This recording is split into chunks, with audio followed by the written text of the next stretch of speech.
Welcome, everyone, and I'm really happy to see such a big crowd in the mingling hours of Almedalen. You're superheroes, and we really look forward to this discussion. This is a seminar organized by ILAC, the International Legal Assistance Consortium. My name is Per Lagerström. I work for ILAC, and we are very happy to co-host this seminar together with SIDA, where we are looking at how Swedish aid can prevent corruption and how corruption interlinks with poverty and how the work against corruption can be an important part of the work against poverty and also in development. And we have a great panel, and we have a commentary, and we have you as an audience, and we would like to interchange and have your views on this. We have Annika Solström, Secretary General for Forum Syd, an organization gathering 158 different NGOs working in development, in the development sector. Yes. Be really interesting to hear your thoughts on this. Molly Lien, your title is Senior Policy Specialist at SIDA. You're focusing on corruption and the anti-corruption work at SIDA. And we're very happy to have Mr. Samir Anabi, head of the new Tunisian anti-corruption agency with us. And we're very happy to have you here in Visby. Thank you. And we'll be talking to you later. Maybe to start off by asking you, Molly, how does, we have said in the invitation to the seminar that there's a linkage between corruption and poverty. And just give us a short frame of how is that interlinkation, how does that work? Thank you, Per. Yes. Well, let me start by giving an example, actually. Not so long ago, I had a conversation with a lady from a rural village in Uganda. We met at a conference. And she told me about her neighbor, another lady from the same village, and she was pregnant, expecting her second child. And when it was time for her to give birth, luckily, they didn't live very far from a clinic, a medical clinic. So she, together with her husband and family members, they went to the clinic. However, there were some complications. It took a long time, and after some time, they realized that she would have to do a cesarean section. Luckily, again, there was the clinic. They had trained staff, so they were able to perform this type of operation. However, there was going to be a fee attached to doing this. And while her family was negotiating how much they would have to pay, a bribe, this lady died. And I'm sure many of you have heard of similar examples. This is just one where actually corruption is a matter of life and death for people. There are so many other areas where you see corruption preventing people from having access to education or to healthcare or to water. We see corruption having an impact on infrastructure, which usually also impacts most on poor people. When a building collides, some years ago, you might remember that there were some schools that collapsed following an earthquake in southern China. And very quickly in the aftermath of this, people talked about issues of corruption, where someone or some people had turned a blind eye to the security regulations because of corruption, and a huge number of children actually died. So there are many examples where people in their daily lives will meet corruption, and it creates an extremely serious obstacle for them to change their lives and move out of poverty. Of course, at these sort of more political levels, there are also a lot of linkages between poverty and corruption, in the sense that corrupt leaders aiming at enriching themselves, they will perhaps devote a part of the national budget for areas where they themselves can receive kickbacks and so on, rather than investing in areas which are perhaps more prioritized and most important for the development of the country and the people. Would you say, Molly, that this is is corruption still a sort of a blind spot, or is it prioritized in the development work? Well, the good thing is, I think that there has been a huge change. If we look back within SIDA and other parts of the development community, only some 20 years, we didn't speak much of corruption at all, in fact. So I think both from the side of the development partners, there is a huge change. There is also a lot more research available today. There is more knowledge about the issues of corruption. I think there is also more demand from people. We see people taking to the streets, and we will hear a little bit about what happened in Tunisia, for example, protesting against corruption. So there is an expression of need for change. So that is the good thing. Then, of course, we also know that there is still huge implementation gaps. But the good thing is that the issues are very clearly on the agenda today. Do you agree with that, Annika? I mean, you're within your 158 organizations working in development work. Is this rising on the agenda, or is it something that's always been there? You mean the awareness of corruption? Yeah. I think it has risen a lot the last year. And why is that? I think it depends on various. It has various reasons. One is, of course, that there are more that SIDA is having more focus on this now. So we also have to have focus on that because the donors have a lot of focus on it, but also among people. I mean, when people get more and more aware of their rights about society, I mean, they also become aware of the corruption. Because, I mean, poor people not having knowledge about their rights, this is something that has been so traditional for them for hundreds of years, so they don't even see the corruption. But once they become aware of their rights, how the society works and how it could work, I mean, then, of course, they get very upset and start to work and think that it's an important thing to address. And the Forum Syd member organizations work in poor and therefore many times highly corruptive environments. Does the sort of zero tolerance perspective from Swedish zero tolerance perspective, does that work in those environments, and how does it work in practice? Yeah, I would say that all projects that we support work in corrupt environments. Yeah, okay. Because I mean, poverty and corruption go hand in hand. So I mean, we have a zero tolerance, and that means that we always react, we always act. That doesn't necessarily mean that we have to stop a project. That depends, of course, of the nature of the corruption, how serious it is. It can also mean that we start a discussion, we start to capacity build that organization. So to prevent and also to learn from what has happened. Maybe you have to fire a few staff and you have to start from the beginning. Sometimes we have to end the collaboration, but we always react. But I think it's also important to say that you also have to create an open atmosphere around so that people dare to talk about it, not to stigmatize it.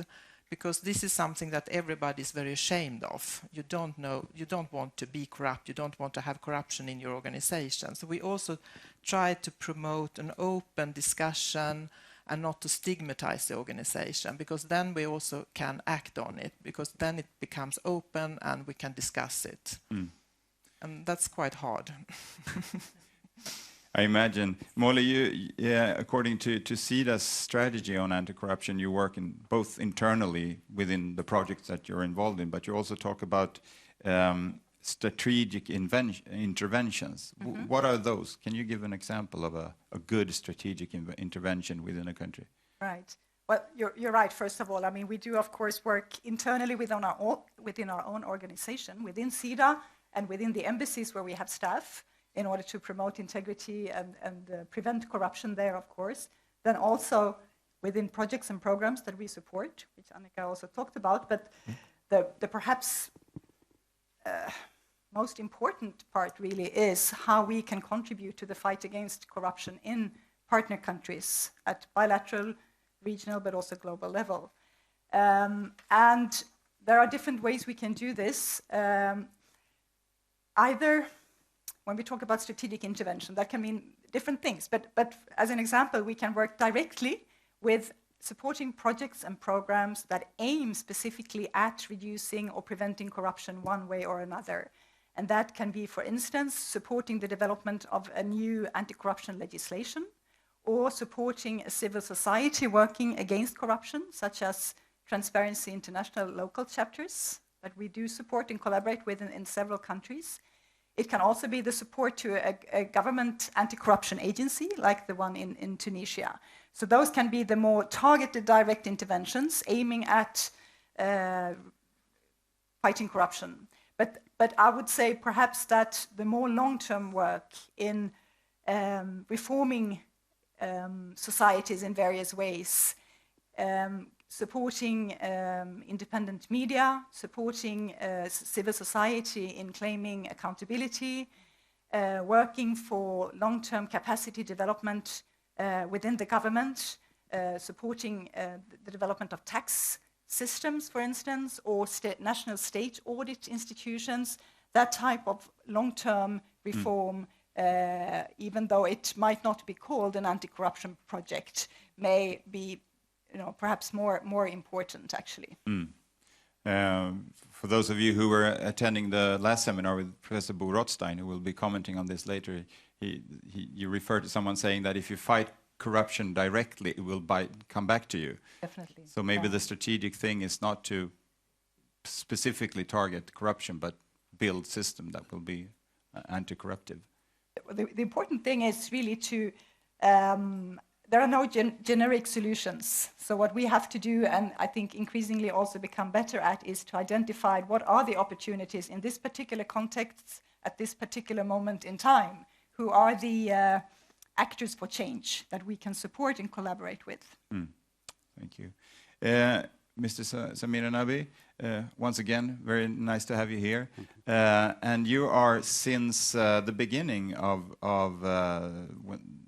after the revolution in Tunisia, and of course, the starting point of the whole revolution was a fruit vendor, Bouazizi, who put himself on fire, pretty much due to corruption.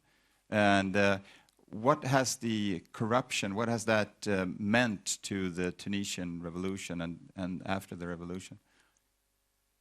Well, first of all, I would like to thank you for inviting me to this panel, and also my thanks go to SIDA, to the Swedish people who are helping us a lot in this respect. As you mentioned, corruption was, or the fight against corruption was one of the major demands of the revolution, because before that we never talked about corruption, even though it was there. Everybody knew about it.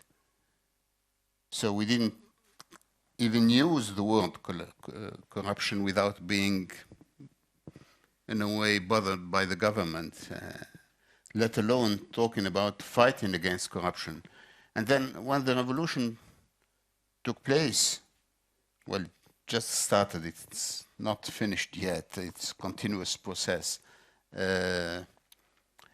We discovered that we did not have enough knowledge about this phenomenon. Because most of the people think that corruption is bribery. In fact, bribery is only the tip of the iceberg. And you know icebergs better than we do in the Sahara.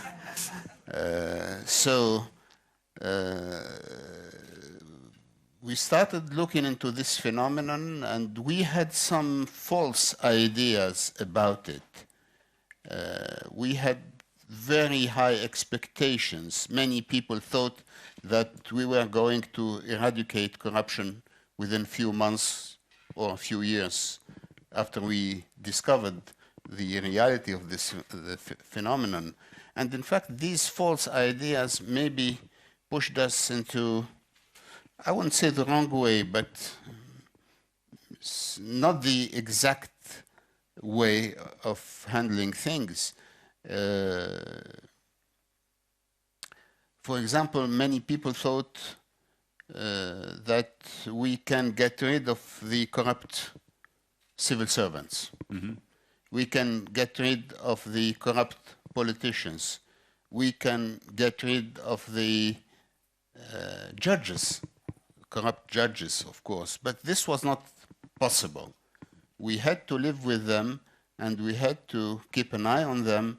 But we had also simultaneously to build new values, because corruption is closely related to democracy.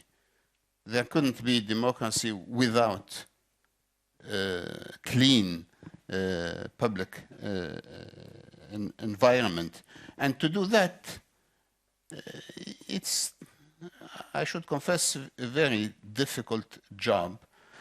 We cannot do it in a classical management approach or a legalistic approach. We needed some militant spirit in order to conduct it, like that was the case with human rights in our country. It was a fight against the government. And then we realized that corruption, in fact, is a very simple equation at the same time. Mm-hmm. It's C equal P minus I minus T. Okay, maybe it's you that can... easy. So C is corruption equals power minus integrity minus transparency. Okay. And I think you got the solution before anyone else in the world, since Sweden has always ranked at the top CPI, what we call the CPI. People familiar with Transparency International know that's called the Corruption Perception Index. But power is there, unfortunately. Yeah. Integrity is not always there, and transparency less than anything else. And when I know about the Swedish system of transparency, we have a lot to learn from that. And this is why the help we are getting from Sweden is so important to us. And just technically, just to inform the audience, also, you're heading the new Tunisian anti-corruption agency, which is also running a project through ILEC funded by SIDA on both capacity building and training the staff of your agency, but also trying to turn the agency into a leading agent in that work. And it's a part of a broader ILAC MENA program. There's a folder outside, also funded by SIDA. How is that working? Yes. Well, about a little over 10 years ago, the United Nations, as you certainly know, adopted a new convention against corruption. And it's amazing that it was until 10 years ago that nothing was done at the international level. And when you read the introduction to this convention, it was written by former Secretary General Kofi Annan. He said this was one of the hardest UN conventions to be negotiated. And that tells you a lot, how many big interests were threatened by this convention. And in fact, in 10 years, we are now realizing how much. Today, you open any newspaper in any place of the world, you would find daily an article about corruption. So the phenomenon is there. It's like a cancer in the society today, the international society today, and then we have to fight against it. But who can lead this fight? That's the important contribution of the UN Convention, in my opinion. It cannot be the classical political class or the administrative class, because this class was the major actor and the major beneficiary of the corruption. and there is a conflict of interest. Their interests are being threatened by this convention or by national legislations regarding the fight against corruption. So the idea of the UN Convention was to create independent bodies. But to create independent bodies, you need a lot of elements. You need to have independent people to manage or to lead these bodies. You need to have enough public funding or even private funding, but transparent funding. And then you need human resources. And we realized in Tunisia that the major problem we had to face was the human resources. We did not have people who had enough knowledge about corruption and who had any experience in fighting corruption. And this is why we had the chance to talk with our Swedish friends and tell them that's what we need. We need to get some people who can come to Tunisia and train Tunisian people working in this independent institution. But the institution had also to face some internal challenges from the politicians who are still there, as I told you, from the corrupt community, from big contractors, so it was not an easy job. And we said the only, perhaps, security we can have is to make sure that this institution is there to stay. And this is why we tried, while writing our new constitution, to make this institution within the constitution. Yes. So the anti-corruption agency is now recognized in the constitution as a constitutional body, independent body, which is, of course, accountable to the parliament, but which is at the same time independent of the parliament. The parliament being elected for 5 years, but it elects an anti-corruption agency for 6 years. So the parliament would go, but the agency will stay, and that's a continuous process in terms of check and balance approach to the power. And the new constitution recognized the anti-corruption agency as one of the emerging political powers in the society, like the elections commission, like the media regulating commission, like the human rights commission, like the sustainable development commission. So that's a security, a minimum security for this institution. But now we have, as you said, we need to develop our capacities and our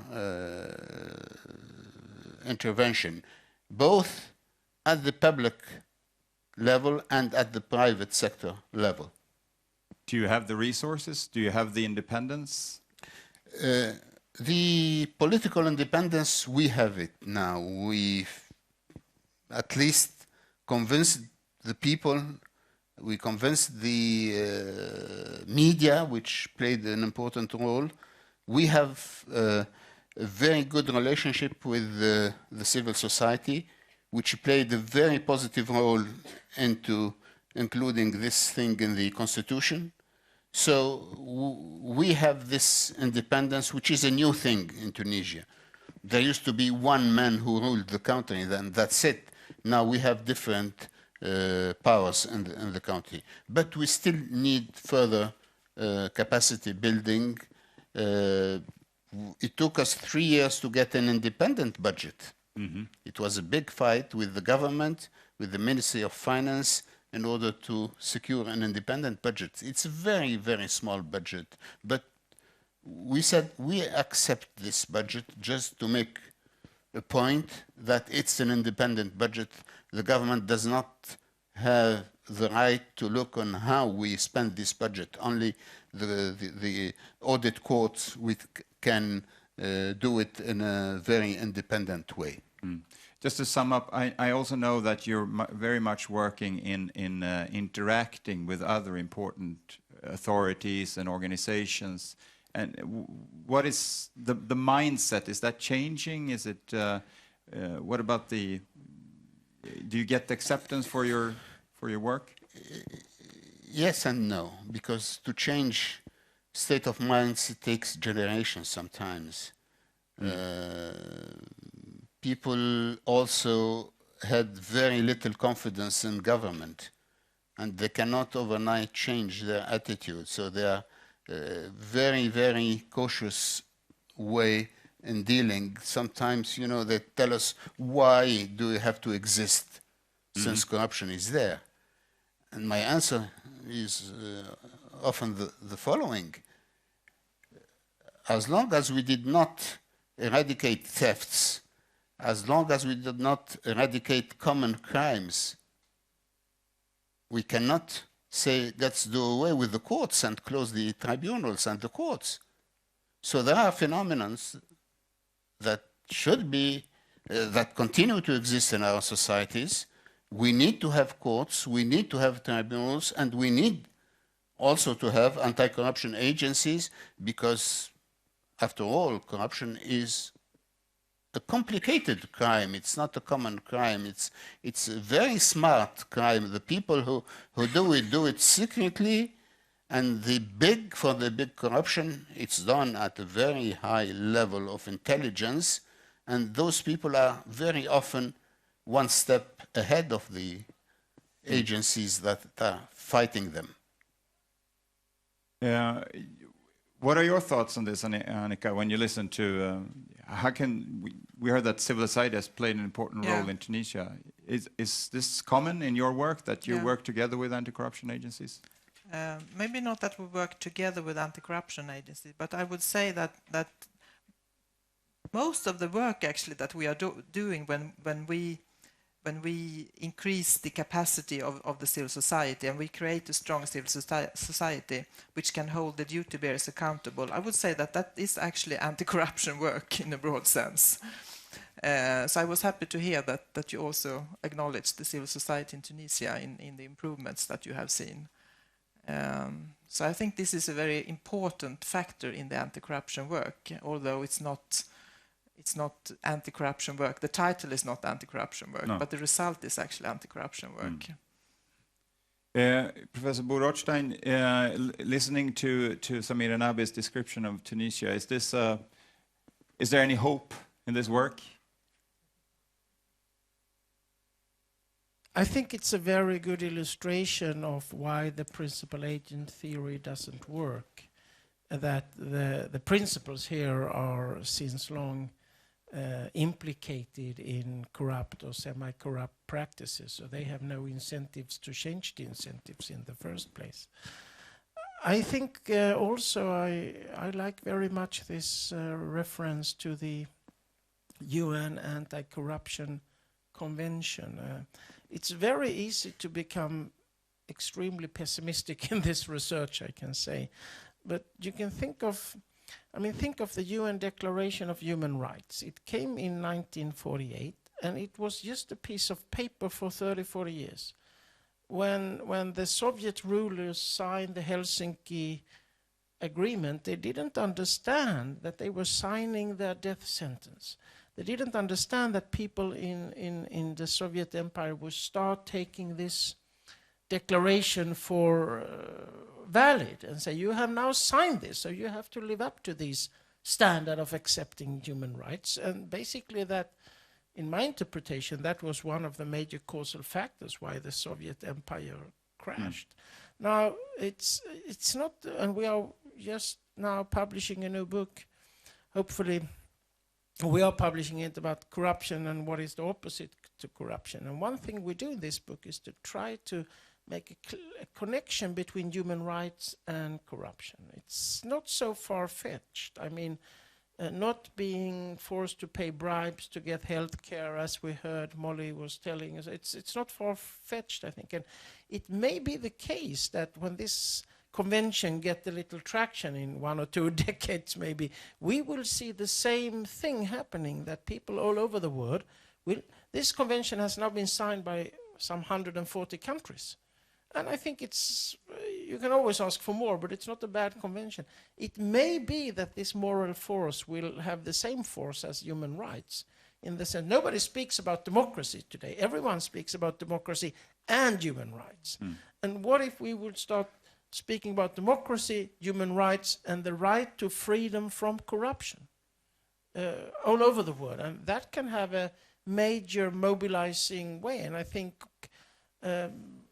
anti-corruption agencies just spreading this idea that your country's leader has signed this convention can have a mobilizing force. I think this is a little sign of hope, I think.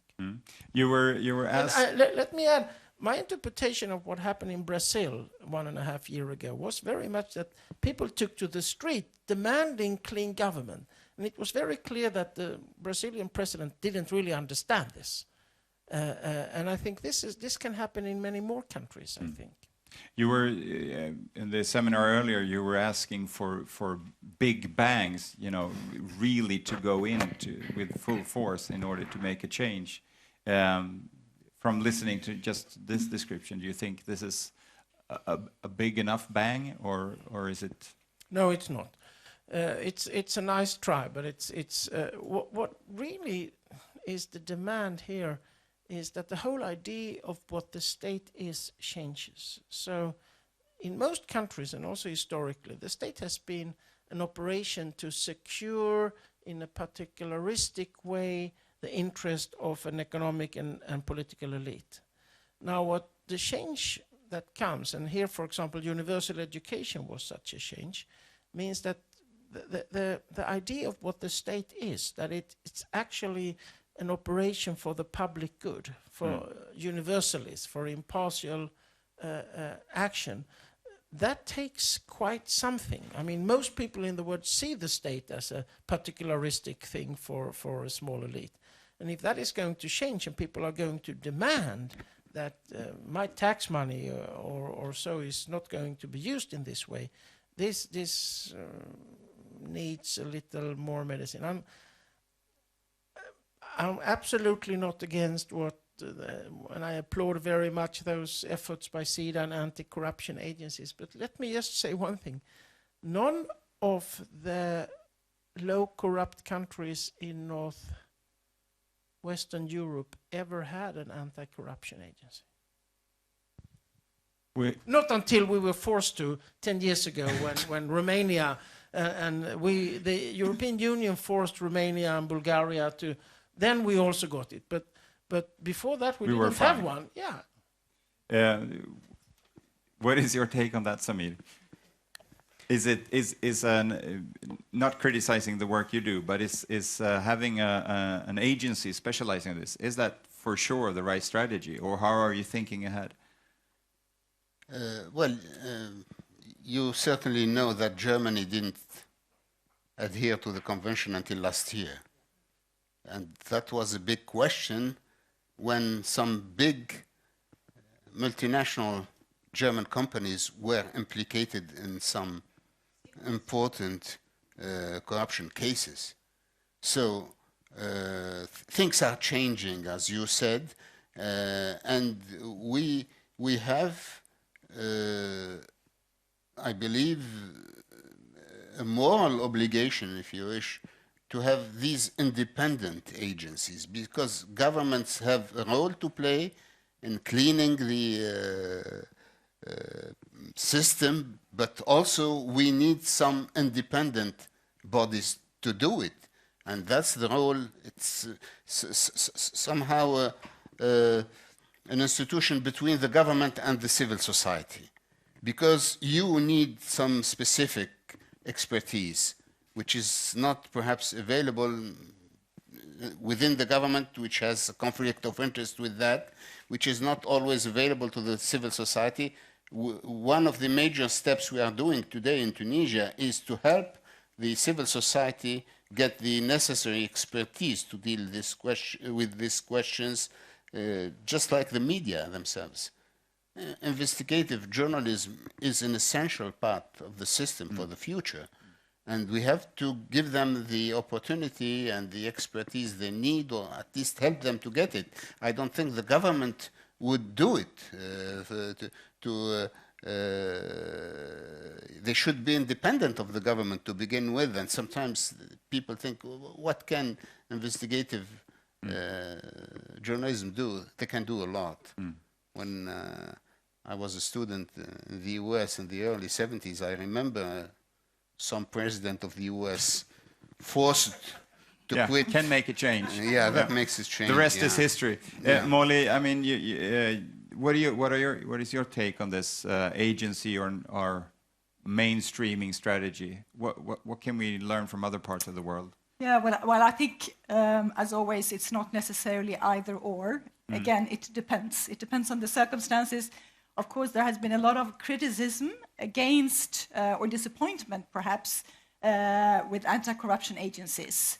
But perhaps that is also partly because people, including donor agencies, probably, had expectations at some point that this would, mean a quick fix. And of course, I mean, looking back, that's not really the case. I think there has also been some accusations of donors imposing Western-style agencies. But as Professor Rothstein points out, actually there were no such Western agencies. So the model that has been applied, if any, comes from Singapore and Hong Kong, which were the first independent and very strong, actually, and effective anti-corruption agencies that were established. What can be learned from those examples? Well, why were they successful? Well, I think Mr. Anabi has talked about the resources and the independence and a very strong leadership. So that was the case. And of course, both Singapore and Hong Kong are very small nations with very, very particular features. But I think that is also a lesson, that you cannot use a specific model and then apply it somewhere else. You have to tailor to the specific needs. And again, I mean, if there is no political will and if there is no independence, then it will be extremely difficult for an anti-corruption agency to do its job. Annika? I think it's good if SIDA and Sweden supports the creation of open and transparent national institutions. I mean, most developing countries need that, but it also has to be balanced by capacity building the citizens, because we need the balance of strong citizens that can hold these institutions accountable for what they're doing. We can't just focus on the national level and the institutions. We have to do both. I think that's important, and that's why the support to civil society is so important as well. I'm going to let some comments from the audience as well. And I know that, Samir, you've been saying before that the Tunisian people condemn corruption, but they practice corruption because they're in a corrupted system. Environment, please, short questions, and please also state your name. And Åsa Smeller. I work for the Swedish women's lobby, but I have a background in development economics. Corruption and poverty is not always equal, but poverty in a state which is not having the institutions, independent and transparent institution, is the cause of prolonging poverty. Therefore, I really I'm very happy to hear what you say, Mr. Agnelli, because of the independence of the institution. And if this is a way, if this is the entry to improve and transform government institutions, then they can respond more correctly to the expectations of the citizens, because accountability is what it is about. And it's not one institution. It is a transparent institutions where citizens can also interact. Thank you. Any other comments?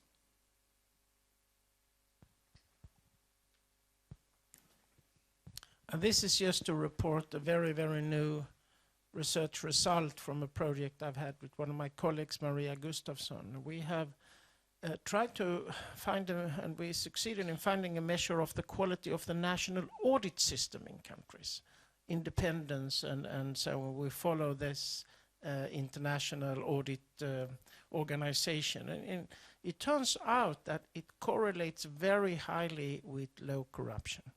So if you, that is maybe a parallel to anti-corruption agencies, but having an independent, well-functioning professional audit system seems to be a quite good thing, because that doesn't attack corruption directly, but in a more indirect way, I would say. But that's a very, very new research result we have. Thank you. Sure. Helene Boetius from ALEF, Adult Learning and Empowerment Fund. We work with adult literacy in sub-Saharan Africa. And I just want to comment on the fact that many of the most corrupt countries in the world are also countries with very low literacy rates. And like Annika said, the civil society needs to facilitate for the rights bearers to demand their rights and to stand up against corruption. If they can't even read and write, that's very difficult. So I believe that literacy is very closely linked with anti-corruption work. Can you support that, Bo? Yeah, as I said in this seminar before this, the correlation between countries that historically have went for universal education and today's levels of corruption are surprisingly strong. And it turns out it's actually comes with some big surprises. The countries that started this was not the most industrialized ones. Britain is a latecomer here. It was countries who went for state building. The first country is actually militaristic, autocratic Prussia in 1807 after having been beaten by the French in 1806. Next come the French in 1878 after having been beaten by the Prussians in 1877.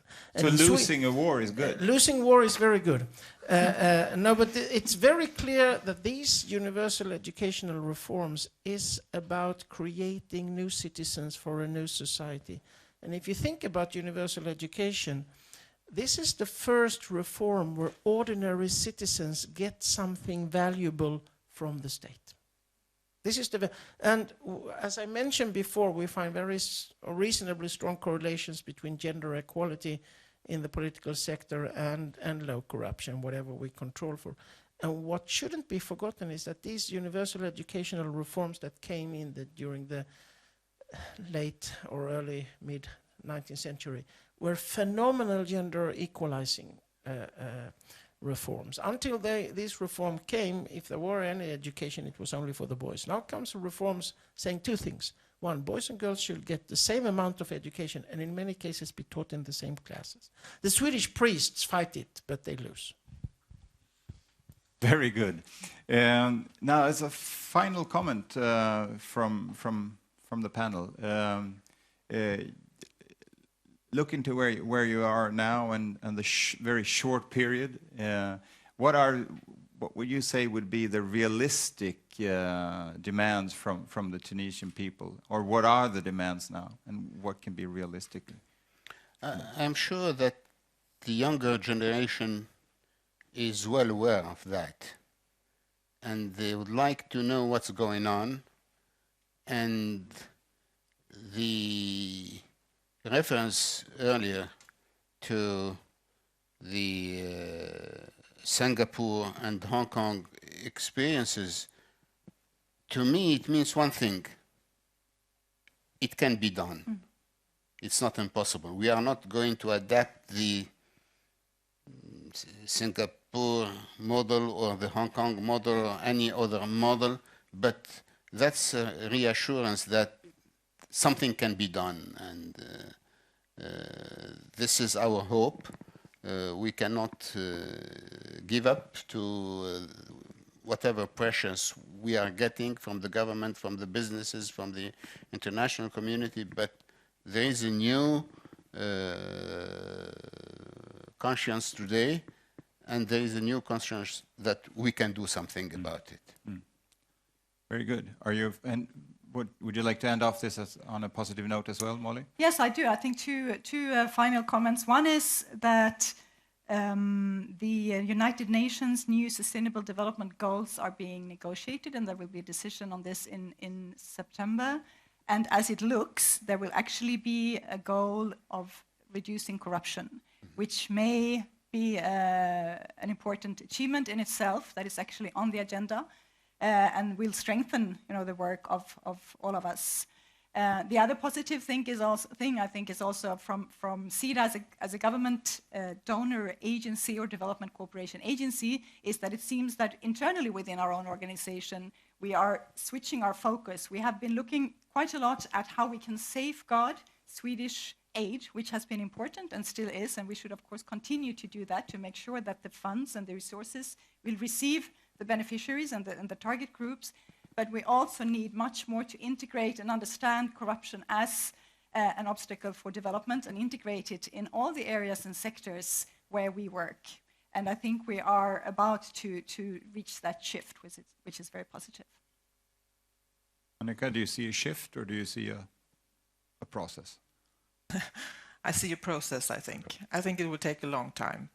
I think it's very good that we have focus on this now, and we start to have good systems for it, and we really focus on it in all the projects. But no matter how good systems we will have, we will still encounter corruption many, many years ahead.